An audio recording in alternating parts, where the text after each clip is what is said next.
The COVID-19 pandemic created waves of unprecedented change across K-12 education. While many districts took their first foray into virtual and hybrid learning to respond to the immediate needs of their communities, established virtual and hybrid programs throughout the United States have brought innovation and flexibility to students and families across the country and around the world. In order to discover more about what made these programs a success and what their leaders had to learn along the way, the Learning Accelerator spoke with a number of these schools to capture, codify, and share their stories with the field. In this episode of the Learning Accelerator's Beyond Brick and Mortar podcast series, we're going to hear from Megan Palevich, the head of school at Laurel Springs School, about the strategies, resources, and insights that exemplary virtual and hybrid programs have used to make their model a success. Established in 1994, Laurel Springs School has been credited as the very first online school by Aurora Institute. Today, Laurel Springs functions as a private, tuition-based online school for students in kindergarten through grade 12. The school also offers the Academy at Laurel Springs, a selective, application-only program that provides high-performing students in grades 6 through 12 with a rigorous curriculum and specially trained teachers. Other offerings include courses students can take after graduating high school, as well as single courses that students can take while attending their primary school. The school offers a rolling admission schedule, allowing students to begin their classes with Laurel Springs at any point in the year, and serves 5,000 full-time students across all 50 states and 110 different countries. The school's mission is to engage global learners in an education that values them as individuals, integrate their passions and pursuits into academic and career pathways, and foster inquiry, growth, mastery, purpose, and independence. Laurel Springs attracts students from across the United States and around the world with a focus on athletes, actors, artists, and accelerated learners, students whose schedules and needs may not align with traditional seat time requirements. While Laurel Springs boasts an impressive longevity as a virtual school, they experienced exponential growth during the COVID pandemic as families sought safe and effective options for their children in a time of uncertainty. School administrators expected most of these students to return to traditional in-person settings as brick and mortar schools began to reopen, but they found that over 50% of students decided to stay enrolled in Laurel Springs programs. The program's consistency, in combination with its mastery-based, self-paced model, was credited as a reason for the strong level of retention. There was consistency with our model that's what kept them here, and they realized just how much the kids could learn when they could do it independently and gain those skills of self-advocacy and ownership and time management, like all those things that we want kids to have for college. You know, I've got fifth graders that make appointments to go to their teacher office hours. Like, who gets to do that? Like, you don't get to do that until you're in college.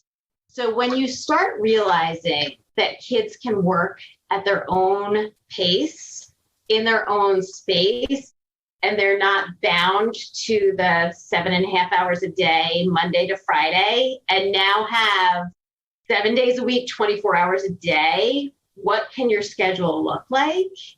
It really opens things up. And I think during COVID, that's what people began to realize, the power of the self-paced model.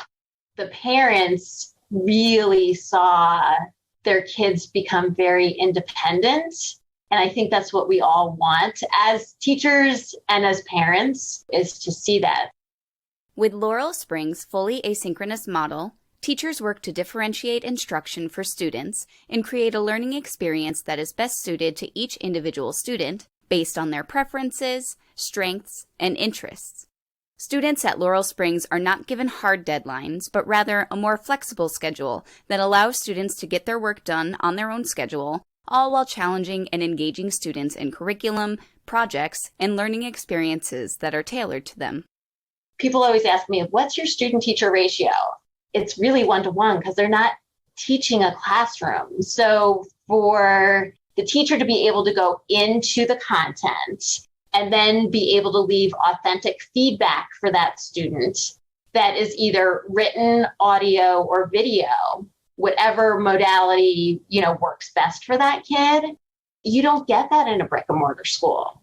When you couple that kind of self-paced and personalization with our mastery-based model, we don't give due dates on anything. We give them a period of time.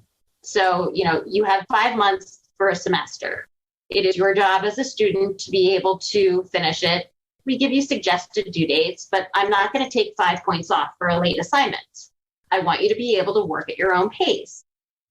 Differentiated instruction is great, but when you have 20 kids in a classroom, you can't possibly meet all their needs. And it's not until you have something like this where you can meet the kids where they are. People use personalized all the time, buzzword. At Laurel, we believe personalized education is meeting the child exactly where they are and challenging them where they need to be challenged and supporting them where they need to be supported. Intentionality is key in the relationship that Laurel Springs teachers have with their students. In addition to extensive training in virtual learning and a rigorous hiring process, Laurel Springs works to ensure that their teachers are equipped with the tools, expertise, and time to get to know each student, their goals, and how to best support them. My teachers, I want you to figure out how this kid's going to communicate with you. Is it going to be, are you going to text them? Are you going to go in your live classroom? Are you going to email them? Are you going to call them?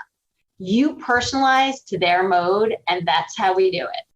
The second thing I would say is teacher office hours are crucial to that relationship with the child.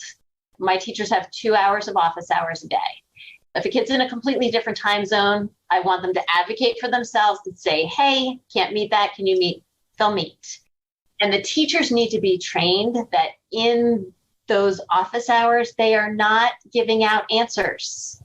You are problem solving.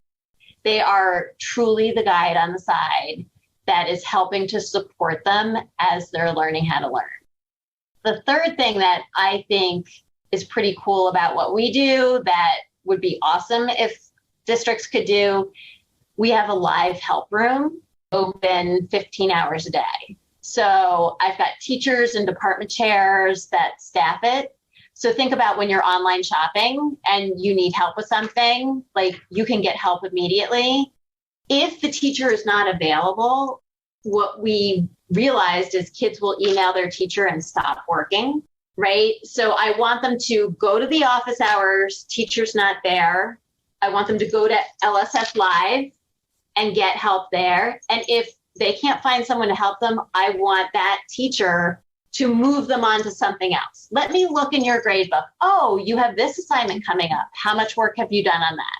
Those kinds of things. I think where districts fail is giving their counselors 400 kids, right? So at my school, they have about 250 kids, but they also have a course. The counselor is the teacher. It's very targeted. In 9th grade, you're introduced to Naviance and you learn things about time management and all of those things. And then it builds to, we're a college prep school, so we're preparing you to apply to college. I think if districts were smart, they could pool their counseling resources and do some personalized learning, create courses so that the counselors are not only connected to the kid when they're doing course scheduling for 15 minutes once. So I think there's like a real opportunity, especially in the counseling, and especially I'll go to guidance, the social emotional piece, the ability for a district that, if they had many different schools, bringing in groups cross-functionally, supporting them, that could be something portable. It's a whole village that makes this happen. Students and families in the virtual setting may sometimes feel disconnected from their school communities. In order to combat this concern, Laurel Springs works thoughtfully to create a culture of engagement across stakeholders. The school facilitates connections between staff, families, and students by providing a variety of touchpoints for interaction and relationship building, from a private social network to regional in-person meetups that bring together students and families in the same geographic location. That's where our whole student engagement section pulls in. So we had to pivot a little with COVID. So with the littles, we were like, okay, we have to do some normal things. Let's do story time on Wednesdays and kids can come. Let's do show and tell. Let's do calendar. We also have grade level hangouts where kids can come in, chat with each other. We've got school assemblies where they get to listen to a speaker and chat with each other. Again, we've got those 32 different clubs. So having that niche like, oh, well, I want to be a doctor. I'm going to be in Scrubs Club. So the kids come together with a faculty member and they do whatever they do in Scrubs Club. Or we have a pen pal club, or you know what I mean? And again, it's 10%. I always say 10% of our community want to be that engaged. We have also mimicked it for the parents. So my dean of students 3 years ago was like, we need a parking lot, Megan. I'm like, what are you talking about? And she's like, like when we drop our kids off at school and the moms are in the parking lot and we're talking to each other.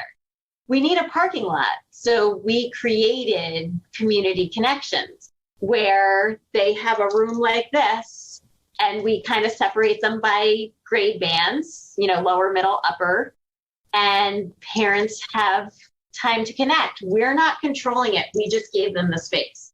And then we have like student ambassadors and parent ambassadors. Like there's all sorts of ways to become involved.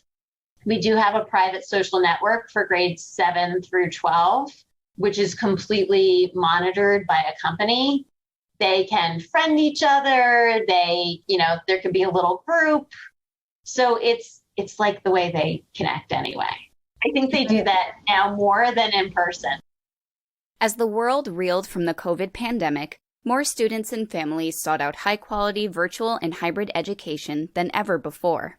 Even as brick and mortar schools have opened their doors once again, virtual and hybrid learning has underscored its role in K-12 education, opening up new opportunities for students to experience the high-quality education they deserve.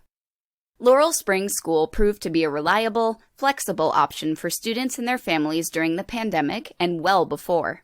Their model adapts to students and their schedules, needs, and preferences. Laurel Springs educators work to deliver a one-to-one, personalized experience that engages and challenges students, allows them to develop the skills they need to be college and career ready, and provides them with opportunities to connect and stay involved in their school community. Thank you for listening to this episode of the Learning Accelerator's Beyond Brick and Mortar podcast series. For more resources and stories from real-world practitioners and leaders, explore other episodes in our Stories of Learning podcast.